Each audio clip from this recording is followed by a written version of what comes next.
ルールその1は、頭身を意識するということです。頭の大きさがだいたいこれくらいなので、6.5 頭身の人ということになります。最初に上と下のあたりを取って、6頭身分にしておきます。腰の傾きの線を描いて、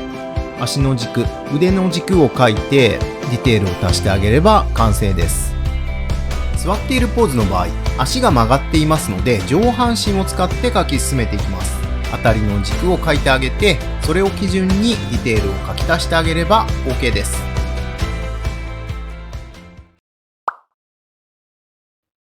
それでは次にいろいろなキャラクターの頭身について見ていきたいと思います。まず基本的な頭身なんですけど、一般的な人でだいたい7頭身前後が多いと言われています。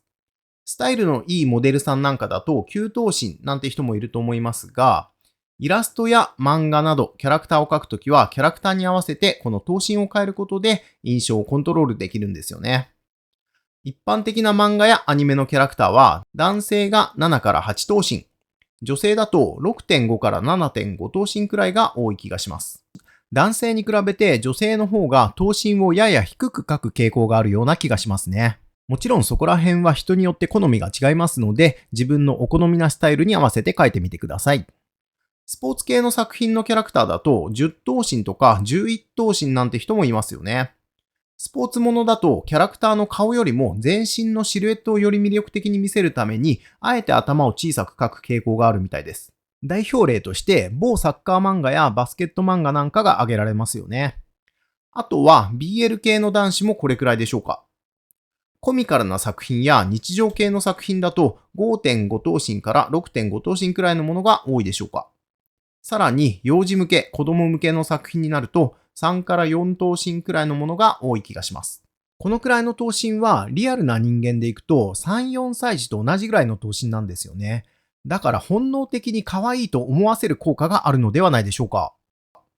さらに幼児向け、子供向けの作品になると3から4頭身くらいのものが多い気がします。子供にキャラクターの表情を認識させやすいように、あえて頭身を低く作る傾向があるみたいですね。子供のキャラクターを描く場合も3から4頭身で描く場合が多いですが、実際は3歳で5頭身くらいあるので、そこは表現として割り切って描くようにしてください。漫画やイラストで3歳児を実際の5頭身で描くと結構違和感が出ちゃうんですよね。あとは、いわゆるチビキャラなんかは2頭身くらいで描かれていることもありますよね。こんな感じで、頭身はキャラクターの描き分けに非常に重要な目安になってきます。これができていないと、どんなに絵がうまく描けたとしても、イメージに合ったキャラクターを作るという点ではうまくいかなくなってしまうんですよね。例えば、あなたが子供向けの可愛い感じのキャラクターを描きたいとしますよね。その時、頭身を全く気にしないで、仮に10頭身くらいになってしまったとしましょう。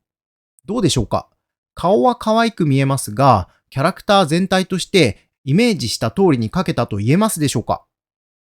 逆にかっこいいスポーツ男子を描きたいのに、頭身の意識が抜けてしまって5頭身くらいになってしまったとします。どうでしょう？こちらも顔周りはなんとなく描けていても、かっこいいスポーツ男子って感じのイメージに合わなくなってしまったのではないでしょうか。ですので、まずは全身を描くとき、必ず頭身を意識するということを覚えておいてください。